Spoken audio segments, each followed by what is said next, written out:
Welcome to Talk Farm to Me. I'm your host, Farm Girl.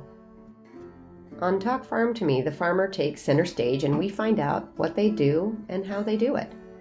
And no matter how you spend your time, I'm pretty sure you have more in common with farmers than you think. So sit back and relax and I'll bring a farmer, and maybe a cow or two, right into your living room for a chat.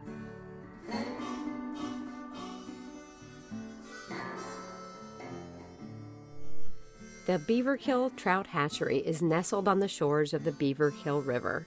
For the past 60 years, the hatchery, a veritable fish farm, has been supplying trout to these waters. Without it, there would be far fewer fish to catch here. The hatchery is just 15 miles from Main Street in the town of Livingston Manor, New York. To get there, you follow the river on a long, winding road flanked with old farmhouses. On your way, you pass the big white house where Irving Berlin, the famous composer and lyricist, lived. He was likely alluding to these local waters in his 1935 hit, Dancing Cheek to Cheek. Oh, I love to go out fishing in a river or a creek, but I don't enjoy it half as much. The Beaverkill River is a tributary of the Delaware River. Along its 44 winding miles, bald eagles are repopulating. Blue heron and black bear hunt here. In the water, otters play, beavers dam, and trout lurk in the cool shadows. For more than a century, fishermen have traveled here in pursuit of peaceful downtime in the great outdoors, hoping to find their own version of the fishtails that these trout have inspired. A light blue farmhouse serves as the hatchery's headquarters. A big red barn displays a family tree of sorts, made up of wooden fish. Each one is hand-carved with the names of 5 generations of one family who have worked in this family business. Just across the road, a series of small ponds separate schools of growing trout. A larger pond invites visitors to fish and pay for what they catch. There's a lot more to this farm than meets the eye.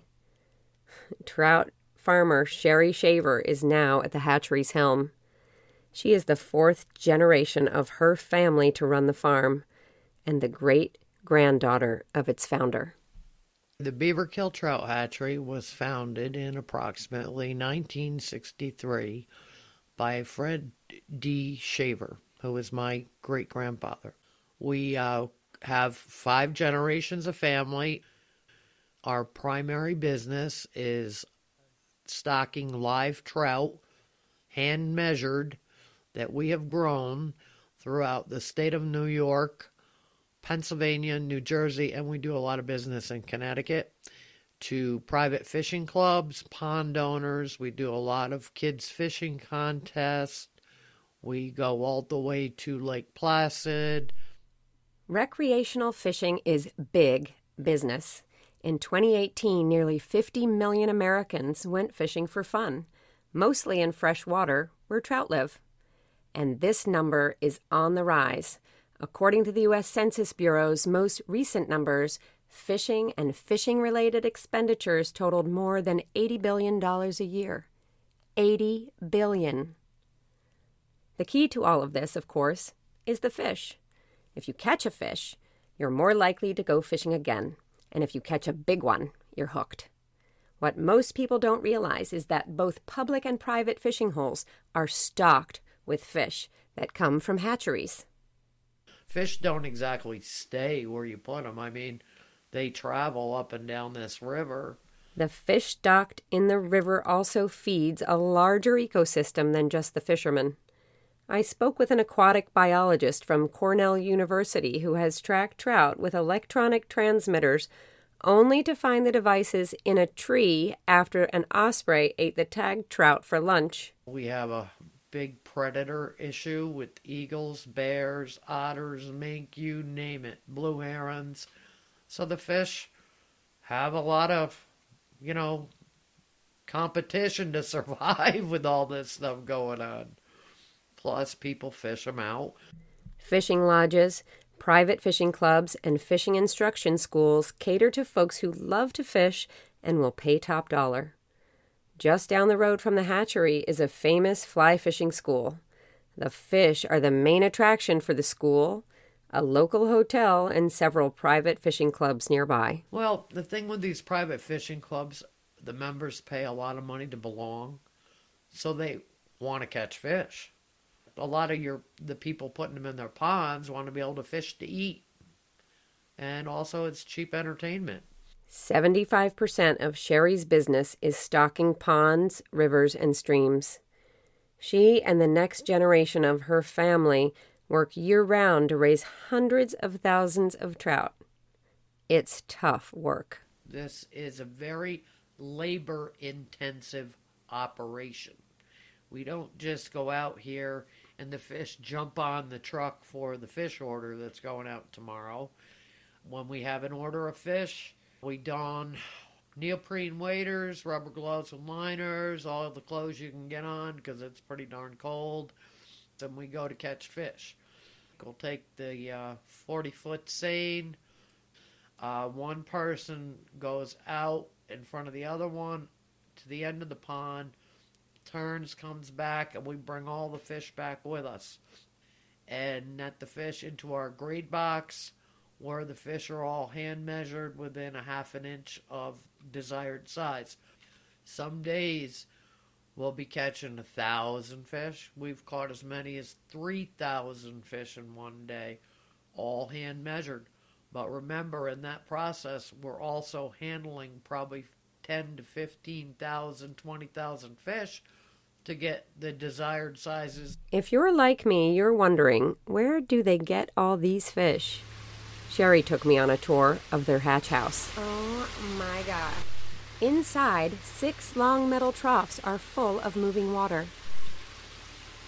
They are teeming with hundreds of thousands of 1-inch baby trout. We take our own eggs from our own fish in the fall and hatch them out. We get in the pond, and when a female is ripe, we somewhat cradle her, and you just touch her belly, and the eggs will just start to come out. And the same with the males. You kind of have to strip them to get the milt, the sperm. We probably hatched out 100,000 browns, 50,000 brook trout, and 80,000 rainbows. It's pretty common for hatcheries to use chemicals such as formaldehyde to help in the trout breeding process. But this hatchery does it the old-fashioned way. For the first 6 weeks after the eggs are fertilized, they inspect them. Hundreds of thousands of them, by hand, removing any dead eggs with an eyedropper. So that's quite a tedious process. There are easier ways. We kind of like the old school way, without chemicals and what have you. At the Beaverkill Trout Hatchery, they raise 5 different kinds of trout: brook, brown, tiger, and 2 kinds of rainbow. They are all good for eating, but the tigers sound like the most fun to catch. The tigers are a cross between a brown female and a brook trout male. They're sterile, like a mule. They get super big, and they are some fighters. I think you might be surprised at how long it takes a fish to grow to 12 inches. Rainbows, 1.5 to 2 years. The browns are the slowest. Takes them all of 2 years. Besides the teeny trout in the hatch house, the hatchery has older trout growing outside in more than 30 ponds and a few long cement troughs that they call concrete raceways. In the concrete on the flat, we have 80,000 rainbow trout right now, between 5 and, let's say, 9 inches.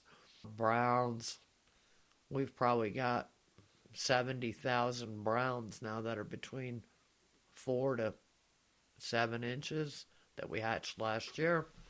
Her grandfather and great-grandfather started stocking fish as a side business to their main gig as dairy farmers, at the request of a local fishing lodge. In my eyes, they were visionaries, because how could something like this have started back in '63 as more or less a hobby and blossomed into the business that we're now running today? Now they are delivering over 200,000 fish to approximately 200 customers in 4 states and growing. At the time that the hatchery started out, I mean, if they raised 10,000 fish a year, probably they raised a lot. We have an excellent reputation. Some of our customers we've had for 40 years. Our customers have watched us ride in the fish trucks with our father, grandfather, when we were kids, and now we're running the business. They can always say, "Oh, I knew you when you were just a little shaver," and they'd be correct. Now, 58 years old, Sherry remembers her father asking her to come and work for the family business after college. As an avid horsewoman, she dreamed of running her own horse stable. But she pivoted quickly and took on the job of feeding the fish on a regular schedule. I came home and my dad's like, "Will you go to work for me?" So the horses took a kind of a back seat to the fish. When we are in the hatch house, we take a look at the fish feed. It's 50% protein, plus vitamins and important nutrients the fish need to grow. But Sherry remembers when they used to make the fish food themselves. Before we had good quality trout feed, we used to buy beef liver and grind it and feed it to the fish. It was a mess. So to make baby food, we would take the ground beef liver, mix it with water in a blender. So it was like a liver milkshake. It was awful. Awful. Sherry's role feeding the fish on a regular schedule changed the pace of the business. Once they saw that once someone was doing all this feeding and stuff, how much growth, how much better things were becoming as far as producing the fish, things really got better. Sherry's dad had always been her biggest inspiration. They were on the front lines of the business together for years. To her, he seemed invincible. We have been through it all. We've been through floods. We've been through droughts. We've been through, you name it, we've been through it. So Sherry and her family were unprepared for what came next. On March 13th, 2009, her father, Gary Shaver, died of a massive heart attack. I don't know. To me, he was indestructible. And it's really tough going on without him. It really is.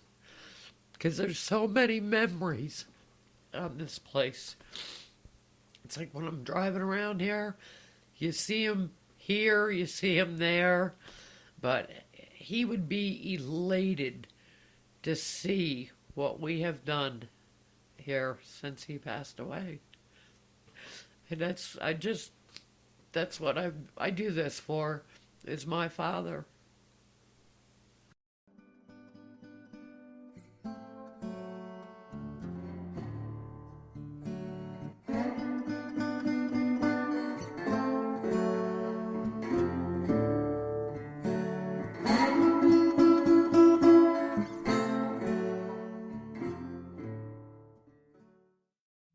Sherry took over the day-to-day farming. Her mother handled the books. Her brothers and cousins and their kids stepped up their involvement too. She remembers one particular day 2 summers ago when she looked out at the farm and marveled at what they had accomplished together. We had 6 descendants of Fred Shaver, who started this business, working together on this farm. I thought that was just the coolest thing. One of the younger members of the family, Sherry's 26-year-old nephew, Tyler Shaver, started working on the farm a few years ago. Thank God my aunt called me. I was waiting for the call for a few years to, hey, you want to start working at the hatchery? Tyler has seen the family in action. His Aunt Sherry and Uncle Frank have modernized the farm with more efficient systems. Future plans include a large barn to further streamline their operations. Aunt Sherry is known for pulling us out of a hard spot for sure, after Grandpa passed away, and keeping us going through Grandma passing away, and just streamlining a lot of things here. In the last 10 years, as upscale dining options have taken hold in the local area, a new business stream has blossomed for the hatchery. Sherry says selling fish as food, in addition to the more traditional stocking of rivers and ponds, is now a quarter of their business.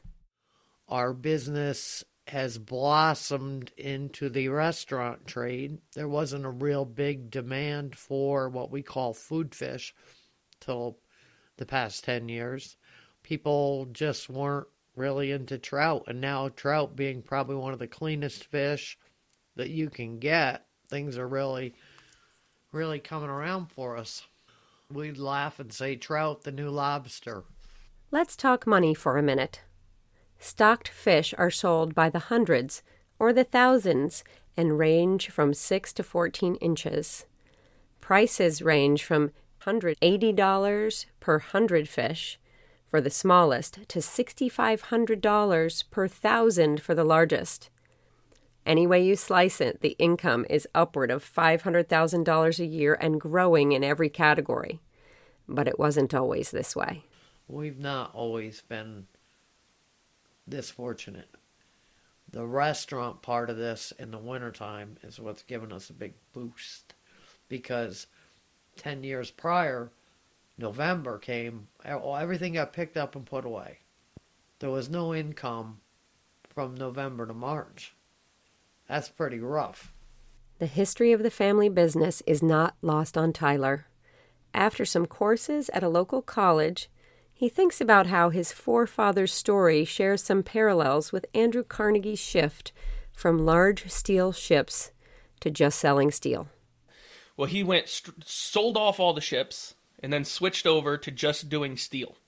And it was just such a, brilliant idea at the time. Everybody thought he was crazy, but it just turned into he was the biggest steel manufacturer in the world at one point. And I know it's not on that level, but just for my great-great-grandfather to go to a different thing in the middle of all that, there was nothing wrong with the dairy business that was going on. Or I think personally for him to see way out that far ahead and switch over was a very cool idea. For Tyler's Aunt Sherry, the survival of the family empire their ancestors started 60 years ago depends on whether Tyler and his generation are ready to put what it takes into the future of the business. See, in my eyes, I'm going to live forever. I'm, indestructible. But I know sooner or later, someday, I'm going to have to give it up. But there's a lot that they need to learn. And no one has ever had a formal education in this trout raising business. It's always been hands-on, trial and error, and learning from your mistakes. While New York City is only 2 hours from the hatchery, Sherry is cautious about expanding the food fish business too quickly. We really don't need to look right now for new customers. We are having all we can do to keep up with what we've got and what's coming in. We are very fortunate that the Livingston Manor area is booming right now. So a lot of our business is within 30 miles of this place. I mean, I think that market will always be there, but we just don't need it. We're local. We can be local. There's a lot of money involved when you start going into New York City with fish. Tyler is on the same page. It's just not enough for us to try and go down to the city. Not to mention, we've got to stay within our means. You open up the city door, that's possibly thousands of, could even be breaking into tens of thousands of extra fish we've got to produce. And part of the whole expansion thing is you want to push it, but don't go over the line. Don't start trying to sell fish that you don't have. So, if you want to eat a trout that got its start at the hatchery, you'll have to catch it yourself, or visit one of the area's restaurants. You can also buy a trout from the hatchery's farm stand or catch one in its fish and pay pond. It's $6 per pound for the fish you catch. But don't try to sneak one past them. Sherry and her family have seen that move before. One day this lady's pocketbook was hopping off the porch because she was trying to steal fish. I have driven past the Beaverkill Trout Hatchery many times over the years. I always slow down to peek into the ponds to get a glimpse of the fish circling. Still, I was surprised by everything I learned. The quantity of fish, how the eggs are harvested, how they are raised, how long it takes, and how far the business reaches. The wooden trout mounted on the barn bearing the names of all of the Shaver family members involved stand as a testament to the Shaver family's deep commitment and pride. Before I leave the farm, I head down to one of the concrete raceways holding hundreds of 10-inch rainbow trout. From a distance, I can see the smooth water rippling, but as I approach, it looks like it's begun to boil. I am flattered. "Aw, they're happy to see me." Each one swims on top of the next to get a better position. Then I realize they're just hungry, looking to grow another inch, and they're hoping that I have brought them some food.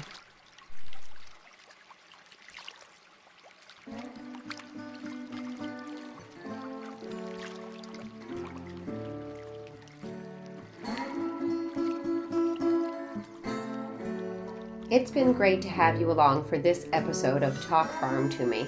Special thanks always to our farmers for talking farm and doing what they do best. For more information about this episode, including a look behind the scenes, head on over to talkfarmtome.com. This season's music is by Lobo Loco. You can find more episodes as they come out on talkfarmtome.com or subscribe to the whole season wherever you get your podcasts.